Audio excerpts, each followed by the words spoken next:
Hi అండి. ఇవాళ rice pudding with చాక్లెట్‌తో చేయబోతున్నాం అనమాట.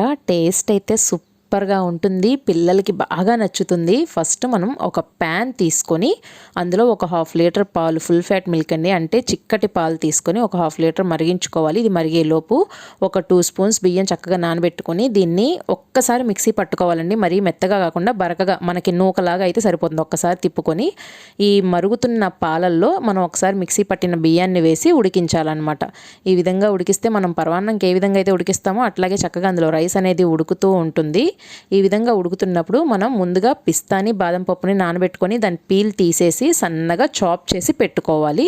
ఇది వైట్ చాక్లెట్ కాంపౌండ్ అండి, ఏ సూపర్ మార్కెట్లోనే దొరుకుతుంది. ఈ విధంగా ఉంటుంది. ఇప్పుడు నేను మీకు చూపిస్తాను చూడండి. వైట్ కలర్లో ఉంటుందన్నమాట. ఆ వైట్ కలర్ చాక్లెట్ని మనం ఎంత కావాలనుకుంటే అంత వేసుకోవచ్చు. నేను దీనికైతే ఒక 200 గ్రామ్స్ చాక్లెట్ వేసి తురిమి చాప్ చేసి వేశాను. చూసారు కదా, వైట్ కలర్లో ఉంది చాక్లెట్. ఏ సూపర్ మార్కెట్లోనే దొరుకుతుందండి. ఇది వేడికి చక్కగా మెల్ట్ అయిపోతుంది. ఈ రైస్ పుడ్డింగ్ అనేది పిల్లలు ఎంత ఇష్టపడతారంటే అసలు వాళ్ళు మళ్ళీ మళ్ళీ అడుగుతారండి. ఇప్పుడు సన్నగా చాప్ చేసిన బాదాం, పిస్తా చక్కగా నానబెట్టి మనం చాప్ చేసుకున్నాం కాబట్టి టేస్ట్ కూడా బాగుంటుంది, క్రంచీగా.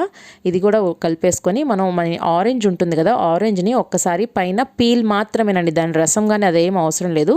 పైన దాని పీల్ని ఒక్కసారి ఇట్లా తురుముకుంటే కనుక కొంచెం వస్తుంది. దీనికి చాలా మంచి ఫ్లేవర్ వస్తుందన్నమాట ఇది వేయటం వల్ల. ఈ విధంగా కొంచెం వేసుకొని చక్కగా కలిపేసుకోవాలి. ఇది మ్యాక్సిమం అయిపోయినట్టేనండి. ఎటువంటి పంచదార, బెల్లం ఏమీ లేకుండానే స్వీట్నెస్ వస్తుంది మనకి. దీన్ని మీరు చల్లగా కూడా సర్వ్ చేయొచ్చు, వేడిగా కూడా సర్వ్ చేయొచ్చు. అయిపోయిందండి, ప్రిపేర్ అయిపోయింది. ఇట్లా బౌల్లోకి తీసుకొని నేను పైన డ్రై ఫ్రూట్స్ వేసాను. అదేవిధంగా పీల్ తీసిన ఆరెంజ్ పీస్ కూడా పెట్టాను. బాగుంటుంది కదా చూడటానికి అని చెప్పేసి. దీన్ని ఈ వేసవికాలంలో పిల్లలకు పెడితే మేము తప్పకుండా అడుగుతారు. ఈ రైస్ పుడ్డింగ్ కనుక మీకు నచ్చితే లైక్ చేయండి, షేర్ చేయండి, నా ఛానల్ని సబ్స్క్రైబ్ చేసుకోండి.